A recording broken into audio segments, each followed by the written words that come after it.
Hello everyone, welcome back to Chilibiri all in one vlog channel. ನಾನು ಅರ್ಚನಾ ರಾಯ್.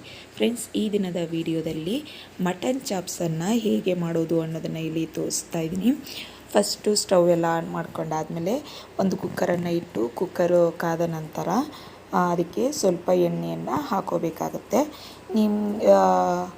ಇಲ್ಲಿ ಇಷ್ಟು ಪ್ರಮಾಣದಲ್ಲಿ ನಾವು ಎಣ್ಣೆಯನ್ನು ಹಾಕೋತಾ ಇದ್ದೀವಿ. ಸೊ ಎಣ್ಣೆ ಸ್ವಲ್ಪ ಬಿಸಿಯಾದ ನಂತರ ಅದಕ್ಕೆ ಈರುಳ್ಳಿಯನ್ನು ಹಾಕೋಬೇಕಾಗತ್ತೆ. ಸೊ ಇಲ್ಲಿ ನಾವು ಒಂದು 3 ಈರುಳ್ಳಿಯನ್ನು ಉದ್ದುದ್ದಕ್ಕೆ ಕಟ್ ಮಾಡ್ಕೊಂಡಿದ್ದೀವಿ. ಸೊ ಈ ಈರುಳ್ಳಿಯನ್ನು ಚೆನ್ನಾಗಿ ಫ್ರೈ ಮಾಡ್ಕೋಬೇಕಾಗತ್ತೆ.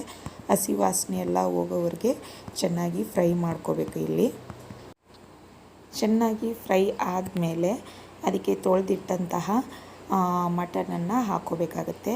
ನಿಮ್ಗೆ ಯಾವ ಗಾತ್ರದಲ್ಲಿ ದೊಡ್ಡ ಪೀಸ್ ಬೇಕು ಅಂದರೆ ದೊಡ್ಡ ಪೀಸ್ ಹಾಕ್ಕೊಳ್ಳಿ. ಮೀಡಿಯಮ್ ಸೈಜಲ್ಲಿ ಇರಬೇಕು ಅನ್ನೋದಾದರೆ ಮೀಡಿಯಮ್ ಸೈಜಾಗಿ ಕಟ್ ಮಾಡಿಕೊಂಡು ಹಾಕೋಬೋದು ಇಲ್ಲಿ. ಸೊ ಈ ರೀತಿಯಲ್ಲಿ ಹಾಕಾದ್ಮೇಲೆ ಮಟನ್ ಪೀಸ್ಗಳನ್ನೆಲ್ಲ ಕುಕ್ಕರ್ಗೆ ಹಾಕಿ ಆದಮೇಲೆ ಸ್ವಲ್ಪ ಉಪ್ಪನ್ನು ಹಾಕೋಬೇಕಾಗತ್ತೆ. ಹಾಗೆಯೇ ಸ್ವಲ್ಪ ಅರಿಶಿಣವನ್ನು ಹಾಕಬೇಕಾಗತ್ತೆ. ಉಪ್ಪು ಮತ್ತು ಅರಿಶಿಣ ಹಾಕಾದ್ಮೇಲೆ ಅದನ್ನು ಹಾಗೆ ಬಿಡಬೇಕು. ಆಗ ಎಲ್ಲ ಎಣ್ಣೆ ಎಲ್ಲ ಮಟನ್ನಲ್ಲಿರುವಂತಹ ಎಣ್ಣೆ ಎಲ್ಲ ಚೆನ್ನಾಗಿ ಬಿಡುತ್ತೆ ಅಲ್ಲಿ. ಹಾಗಾಗಿ ಸ್ವಲ್ಪ ಹೊತ್ತು ಬಿಟ್ಟಾದಮೇಲೆ ಚೆನ್ನಾಗಿ ಎಲ್ಲ ಪೀಸ್ಗಳನ್ನೆಲ್ಲ ಫ್ರೈ ಮಾಡ್ಕೋಬೇಕಾಗತ್ತೆ.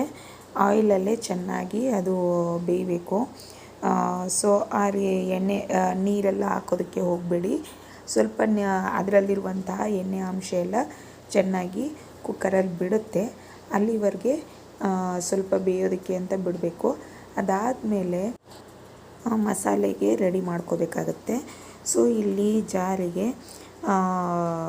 ಸ್ವಲ್ಪ ಶುಂಠಿ, ಹಾಗೆಯೇ ಹಸಿಮೆಣಸಿಕಾಯಿ, ಹಾಗೇ ಬೆಳ್ಳುಳ್ಳಿ ಎಲ್ಲವನ್ನು ತೊಳೆದು ಇಲ್ಲಿ ಮಿಕ್ಸಿ ಜಾರಿಗೆ ಹಾಕೋತಾ ಇದ್ದೀವಿ. ಇದ್ರ ಜೊತೆಯಲ್ಲಿ ಸ್ವಲ್ಪ ಕೊತ್ತಂಬರಿ ಸೊಪ್ಪು, ಪುದೀನ ಸೊಪ್ಪು ಹಾಕಬೇಕು. ಹಾಗೆಯೇ ನಂತರ ಅದಕ್ಕೆ ಸ್ವಲ್ಪ ಚಕ್ಕೆಯನ್ನು ಹಾಕೋಬೇಕಾಗತ್ತೆ. ಹಾಗೆಯೇ ಲವಂಗ ಒಂದು 5-6 ಲವಂಗವನ್ನು ಹಾಕೋಬೇಕಾಗತ್ತೆ ಇಲ್ಲಿ. ಅದು ಹಾಕ್ಕೊಂಡಾದಮೇಲೆ ಸ್ವಲ್ಪ ಸೋಂಪು ಕಾಳು, ಸ್ವಲ್ಪ ಸ್ವೀಟಾಗಿರುತ್ತೆ ಇದು.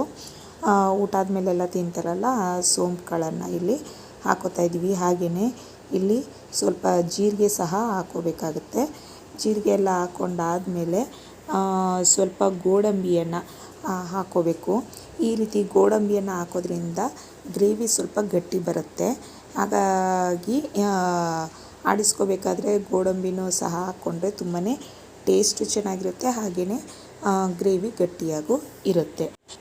ಹಾಗೆಯೇ ಮಟನ್ ಸಾಂಬಾರು ಅಂತ ಹೇಳಿದ್ಮೇಲೆ ಪೆಪ್ಪರನ್ನು ಹಾಕದೆ ಹೋದರೆ ಆಗುತ್ತಾ? ಹಾಗಾಗಿ ಕಾಳು ಮೆಣಸನ್ನು ಸ್ವಲ್ಪ ಇಲ್ಲಿ ಹಾಕೋತಾ ಇದ್ದೀವಿ. ಹಾಕ್ಕೊಂಡು ಚೆನ್ನಾಗಿ ಅದನ್ನೆಲ್ಲ ಸ್ವಲ್ಪ ನೀರನ್ನು ಹಾಕಿ ಚೆನ್ನಾಗಿ ಗ್ರೈಂಡ್ ಮಾಡ್ಕೋಬೇಕಾಗತ್ತೆ. ನುಣ್ಣಗಾಗಬೇಕು, ಆ ರೀತಿಯಲ್ಲಿ ಗ್ರೈಂಡ್ ಮಾಡ್ಕೋಬೇಕು. ತರಿ ಮಾಡ್ಕೊಳಕ್ಕೆ ಹೋಗಬೇಡಿ. ಚೆನ್ನಾಗಿ ನುಣ್ಣಗೆ ಪೇಸ್ಟನ್ನು ಮಾಡ್ಕೋಬೇಕಾಗತ್ತೆ. ಸೊ ಅಲ್ಲಿವರೆಗೆ ಸ್ವಲ್ಪ ಮಟನ್ನಲ್ಲಿರುವಂತಹ ಎಣ್ಣೆ ಅಂಶ ಎಲ್ಲ ಈಗ ಬಿಟ್ಟಿದೆ. ನಾವು ರೆಡಿ ಮಾಡಿಟ್ಕೊಂಡಂತಹ ಪೇಸ್ಟನ್ನು ಈಗ ಮಟನ್ಗೆ ಹಾಕಿ ಚೆನ್ನಾಗಿ ಸ್ವಲ್ಪ ನೀರನ್ನು ಹಾಕಿ ಮಿಕ್ಸ್ ಮಾಡಿ ಕುಕ್ಕರಲ್ಲಿ ಒಂದು 5 ವಿಷಲ್ ಕೂಗಿಸ್ಕೋಬೇಕು. ಈಗ ಕುಕ್ಕರೆಲ್ಲ 5 ವಿಷಲ್ ಕೂಗಿಸ್ಕೊಂಡಾದಮೇಲೆ ಈ ರೀತಿ ಮುಚ್ಚಳವನ್ನು ತೆಗೆದಾಗ ಈ ರೀತಿ ಇರುತ್ತೆ.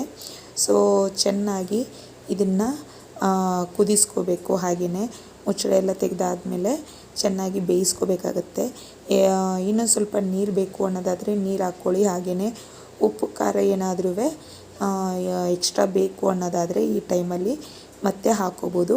ಹಾಗೆಯೇ ನೀರನ್ನು ಎಷ್ಟು ಬೇಕೋ ಅಷ್ಟು ಹಾಕ್ಕೊಂಡು ಮತ್ತೆ ಸ್ವಲ್ಪ ಮುಚ್ಚಳವನ್ನು ಗಾಳಿ ಹೋಗೋ ಥರನೇ ಬಿಟ್ಟು ಚೆನ್ನಾಗಿ ಕುದಿಯೋದಕ್ಕೆ ಬಿಡಬೇಕಾಗತ್ತೆ. ಸೊ ಈ ರೀತಿಯಲ್ಲಿ ನೀವು ಮಟನ್ ಚಾಪ್ಸನ್ನು ಮಾಡೋದ್ರಿಂದ ತುಂಬ ಟೇಸ್ಟಿಯಾಗಿರುತ್ತೆ. ಹಾಗೆಯೇ ಅದು ಮಟನ್ ಚಾಪ್ಸ್ದು ಸ್ವಲ್ಪ ನೀರು ಕಮ್ಮಿ ಆಗ್ತಾ ಇರಬೇಕು. ಆ ಟೈಮಲ್ಲಿ ತುಂಬ ಇದಾಗಿದ್ರೂ ತೆಳುವಾಗಿದ್ರೂ ಚೆನ್ನಾಗಿರೋದಿಲ್ಲ. ಇಲ್ಲಿ ತೋರಿಸ್ತಾ ಇದ್ದೀವಲ್ಲ, ಈ ರೀತಿ ಇದ್ದರೆ ತುಂಬಾ ಟೇಸ್ಟಿಯಾಗಿರುತ್ತೆ. ಸೊ ಈ ವಿಡಿಯೋ ಇಷ್ಟ ಆಗಿದರೆ ಲೈಕ್ ಮಾಡಿ, ಶೇರ್ ಮಾಡಿ. Thanks for watching.